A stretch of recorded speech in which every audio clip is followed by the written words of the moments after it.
الحمد لله الحمد لله رب العالمين والصلاة والسلام على سيد المرسلين أما بعد فأعوذ بالله من الشيطان الرجيم بسم الله الرحمن الرحيم. My dear sweet Islamic brothers and viewers of social media, let's recite Durud and Salam. As-salatu was-salamu alayki ya Rasulullah wa ala alika wa ashabika ya Habib Allah. الصلاة والسلام عليك يا نبي الله وعلى آلك وأصحابك يا نور الله. Excellence of sending durood and salam upon the beloved and blessed Prophet sallallahu alaihi wasallam.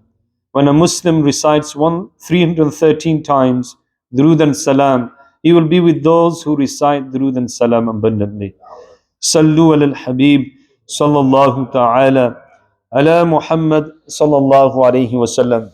Inshallah, from the book called To Righteousness on page 152, just before I begin, the word expiation, one of our namazis, Uncle Gul Tasib, was mentioning not a lot of people understand expiation. So to break it down, expiation, you can understand it in this way, it's like a penalty. For example, if you are speeding and you are caught on cameras, you'll get a penalty. Or if you're dumping rubbish in certain areas and there's a charge and there's a penalty. So breaking the rules of the religion, like we're talking about the oath, so expiation is kind of a penalty. Okay, so we're starting from the point 4. Intention is a condition for expiation. So Alhamdulillah, Mir Ahl Sunnat Damat Barakatum Aliyah talks about intentions. Intention is a condition for paying expiation. Without an intention, expiation will not get paid. However, if the person who had given expiation without an intention makes an intention of paying it whilst the thing given is still in possession of the miskeen, expiation will get paid.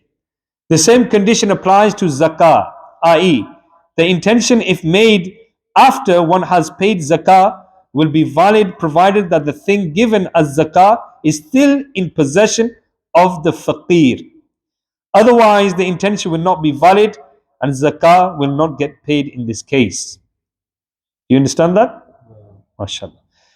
Number 5, if the one who has to pay expiation wants to feed miskeen in Ramadan, he must feed them both meals, i.e. sehri and dinner.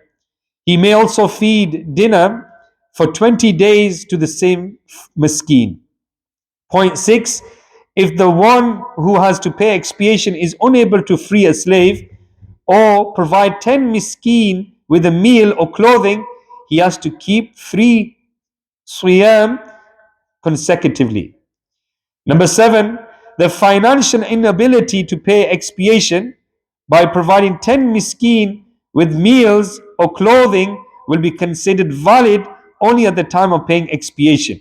For example, if he was rich at the time of breaking the oath but is destitute at the time of paying expiation, he can pay expiation by keeping siyam, meaning fast.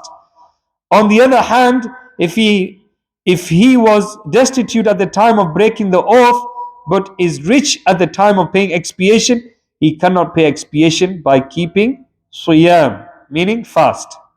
Number 8, if one misses even a single siyam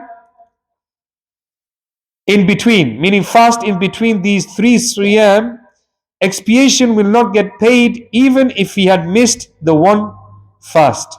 Due to some compulsion, even if a woman experiences menses during the fast of expiation, the previously observed siyam will not be counted. In other words, she will have to keep 3 fasts consecutively again after she has attained purity.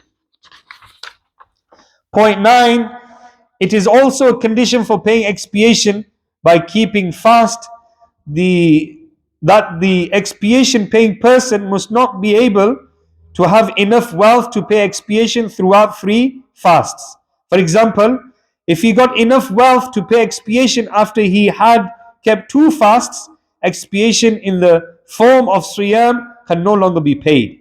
Even if he had kept the third siyam and got wealth before the sunset, or became eligible to get enough inheritance for paying or payment of expiation as a result of the death of some relatives, siyam will not be enough in this case. And number 10, it is necessary that the intention for these fasts must be made at night. It is also essential that the intention of expiation must be made. Just intention of a fast is not enough.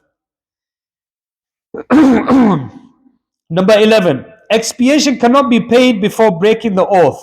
Even if it is paid, it will not be valid. In other words, if someone broke the oath after he had paid expiation, he has to pay it again, as the previous one is not valid. Moreover, he cannot also take back the expiation he has already given to a faqir. And number 12, expiation can be given to only those miskeen to whom zakah can be given. That is, expiation cannot be given to parents, offspring, etc., to whom zakah cannot be given. And this is mentioned Darul Mukhtar. And last and final point, number 13, the amount of the expiation of oath cannot be spent on masjid, nor can it be spent on giving shroud to a deceased. In short, the amount of expiation cannot be spent on all such things on which zakah cannot be spent.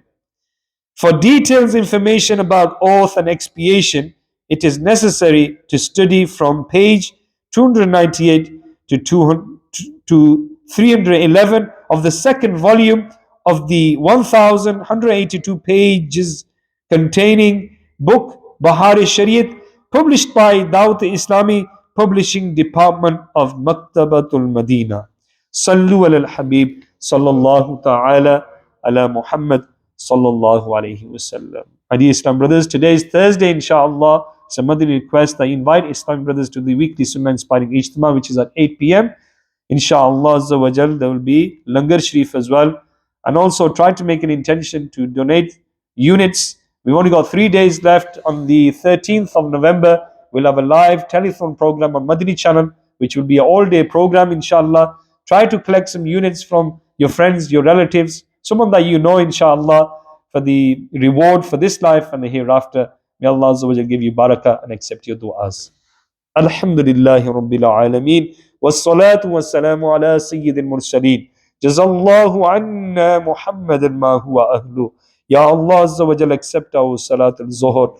Ya Allah Azza wa Jal, accept this short dars regarding expiation, regarding penalties, Ya Allah Azza wa Jal.